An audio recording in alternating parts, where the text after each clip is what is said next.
Check out the fit. Check out the fit.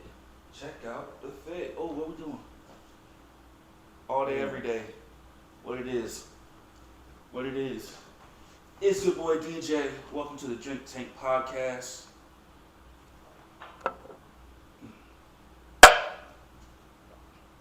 What do they call you? I go by Brennan most of the time. It's your boy Brennan, Yes, and sir. today's episode is about brands. Bro, what's a brand? I like what we talked about before, you know? Like, you can take it from clothing, but you can also take it as, like, in general, just a label. It's a label. But, like, a brand feels like it's a little bit deeper, like skin deep versus, that third degree of an actual brand is deeper. It's something like, I guess you're proud of, or something that really represents you, and like an idea, a couple of words, or a logo. So this right here, Got it on. what does this mean to you? If you could describe your brand through this symbol, what does this symbol give to the world when they see this? So, actually, there is a lot of meaning behind the symbol. So, I'll kind of introduce it first. This is my brand, Die and Breed. It's a faith-based fitness company.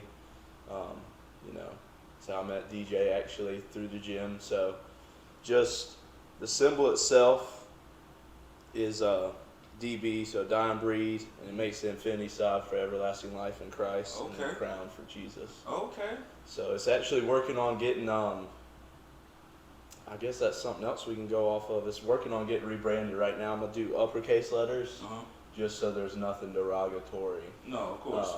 About you know. anything. I love it. I actually see a lot of people rocking the stuff, and I love the Right. infinity with the crown because, a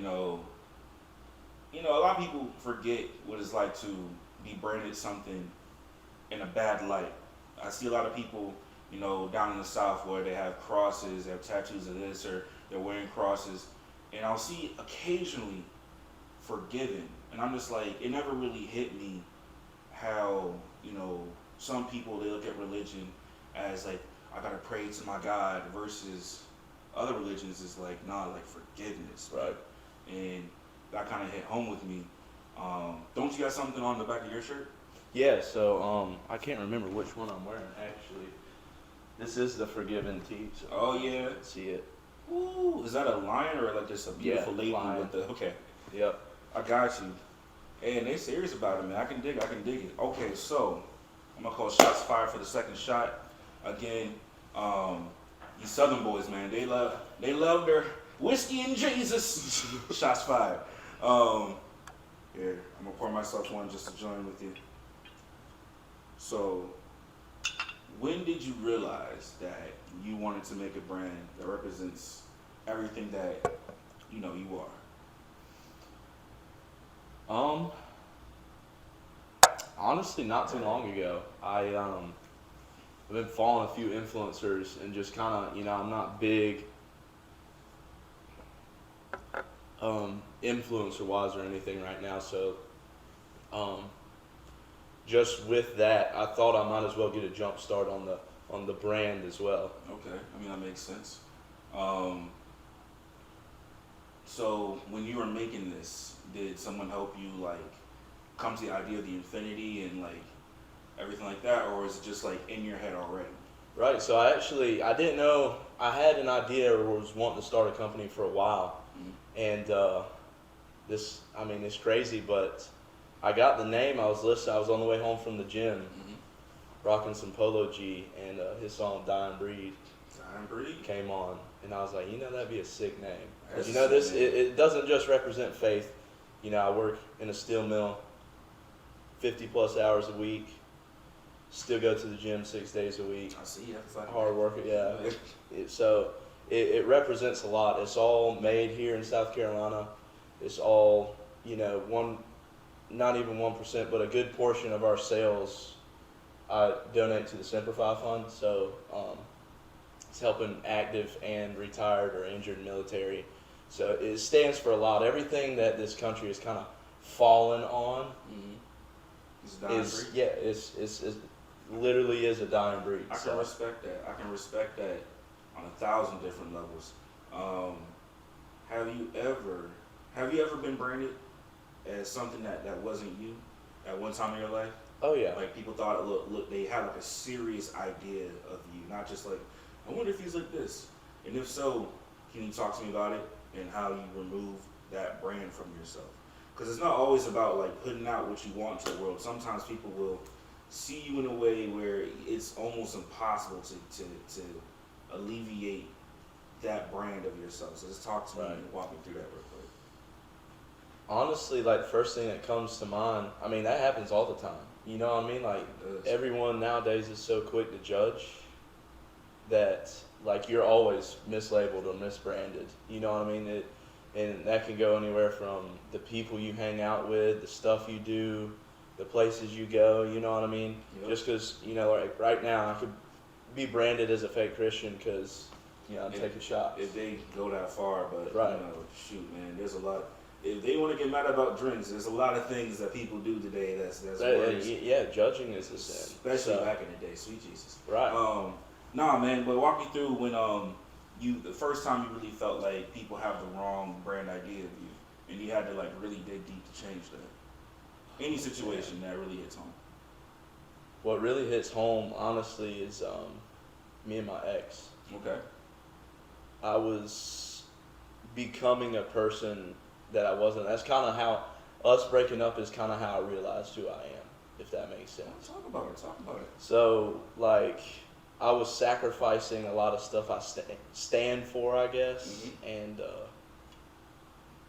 didn't really necessarily normally would agree with. You know what I mean? So, just to be with her. Yeah. And she was kind of creating something that I wasn't, and I was just letting it happen. Got you. Okay. So, Okay. You know, and it's all kind of that. Did she see you? Did she see you the way she wanted to see you, or was it like you weren't seeing yourself anymore in that situation? Because it sounds like you were losing your brand to yourself. That's while what she it was. satisfied. 100%. Like just to make her happy, it was me losing myself in her just to be with her. And I finally realized, I was like, you can't put up with that. And that's what triggered all of this. That's what triggered the brand. That's what triggered me going so hard in the gym now. Because before, you know, I was like average skinny fat dude. Just 3-4 days a week, you know, just chilling, wasn't pushing myself hard in the gym. And then August of last year to now, haven't. I mean, it's took off. No, like it's there's not a lot of people. Because I appreciate about you saying the gym and not the name of the gym, you know. Yeah. But no, it's crazy because everyone has a different story as to how they got inspired. Right. And be it a tragic situation, be it in an empowering situation. Me myself, like I'm working on a brand. I'm always interested because I've never been surrounded by so many business people. Right. I have certain ideas like Final Form Fitness.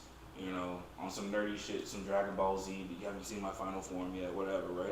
Because that's how I feel all the time. I feel like, you know, people have a collective idea about me, but at times it feels like the people who want to see me refuse, not don't want to, just refuse to see me. And the people that see me, they're cool and they're on my level or a bit above my level and they're doing things and I want to like go with it. But for me, it's not really about being seen. I want my brand to be felt. You know what I'm saying? Like, I want you to see a logo or some words and be like, damn. Like, you know what I'm saying? Right. Like, the Kendrick Lamar album. That's the, Literally. That's the goal. So with that, where do you see your brand in the future? If you can idealize it, real life it, where do you see, are you like tattoos or you put this like as a tattoo logo? Is this going to be like on sweaters and slippers and hats and stuff like that? It is. So these hats actually come out within the next couple weeks. Rope hats, they're real popular now. Ooh. I dig them. You know, it's my style. It's nice. It's a combination, like almost like a trucker hat mixed with a fitted. Right. It's like so urban it's got, and still. best of both, and then like the rope is kind of a throwback. I like it. So I mean the colors are sick. I got a new couple shirts coming out soon. Because of my bodybuilding show, that everything's kind of got delayed because I mean it is only a one-man show right now. You know, besides my distributor. So how did you go about even find, like, how would you just say, okay, I have an idea. What steps did you even take to be like, okay, the LLC or finding whatever and finding people like, hey, so can you make clothes for me? Like, like, Right. how'd you even like find those resources? Did you ask, or did you like just hit that laptop one day and just dug in? A little bit of both, honestly. I took business classes in high school, so I've always been like the entrepreneur type. When I was little, I don't even know if they still do this in school anymore, but like I used to sell like these like go door to door and sell stuff out of a catalog to people during holiday season. Yeah. So it was like just naturally, like I was real good. I was always the top salesman in my school every year. Okay. So I guess it kind of came naturally, and just looking at other influencers. Alex Eubank, he's a huge one now, and just looking at the website he created and stuff like that, like taking those business classes in high school and like the little bit of knowledge I do have with computers and stuff, just putting that together. And then actually, one of my good buddies' wives already prints clothes and stuff. So that's how it got local. That's how she has the connection she needs to do what, like, if I want anything, if I think of a design, she's there to you just gotta make it come true. Hey, how much would this be? Right. And be like, all right, give me 2 weeks. Right, and you'll have your samples. They'll be to my door. Exactly. And that's nice. That's nice because, I mean, big business always seems intimidating to somebody who's never looked at it like that. To people who, just like administrate. It sounds really administrative. You know what I'm saying? It does. There are salesmen. There are people who are on computers all day in the cubicle, and there are like personalities and entertainers and all sort of stuff, right? So like, some people can be almost like, that's not my shit at all. But like, you need to branch out into business to own your own business. You just can't be like the face of the product, even if you are, right? Because if you're just the face, you don't know what's moving behind you. Right. So I respect that, 100%. All right. So, would you ever get this tattooed on you, or do you even believe in tattoos? No, I do, but I feel like if I got one, I'd have to get like a ton. Like I would want double arm sleeves, everything, right? Like across the chest, thigh tats, like the whole nine. I respect so. Every tat I only have 3 at the moment, but every tat I have, you always want another. Yeah, and you want something that means a lot, which this would 100%. But and honestly, close to the symbol I have on this shirt is what I would want. Like that's what I would start, just kind of like a chest to shoulder piece. Yeah, man. It's a it's a certain amount of pain. I feel like you have to. What I've discovered in my life, there's a certain amount of pain you have to go through when life brands you. Right. Life will brand you, no matter what. It can't be escaped, and it brands you in mainly the more painful ways, in my personal opinion. But there are positive situations where you're like, damn, this imprinted upon me. I've realized that most people have invisible brands, or tattoos on them, and they call them emotional scars. But today's the episode about brands, right? And they'll wear them either proudly or sadly to try to hide the tattoo they got or whatever. But in those moments where life is branding you with pain, and that's just there, and it can't go away. It depends on how you wear it. Right. That's all you can do. How would you wear that? So let me ask you a question. If life were to brand you with just a painful situation, whatever you can think of, how would you, through this, walk? Like how would you take a really painful situation and add it to your brand to where like it does suck, but at the same time you're now growing. You're growing at a exponential rate, or you're growing wider versus longer. You know what I'm saying? You're becoming more. You're just adding more volume to your soul. You know what I'm saying? How would you go about being branded with a painful situation and moving from that painful situation? That happens all the time, honestly. Just being a gym rat in general. You know what I mean? For the both of us, you get associated with being a douchebag, basically. You can be. Yeah. You know what I mean? So it's like the way I've learned to cope with it through this brand and through my, like, what you label me at, what my brand is of myself, you know, my character, is you have to block all that out. If it's negative, like, you have to channel that to use it as motivation. True that. 100%. And that is it's hard to learn, but once you learn it, it is like Crucial. Unlimited fuel. Yeah. Fuel. I mean, No, it is. It's unlimited because like it's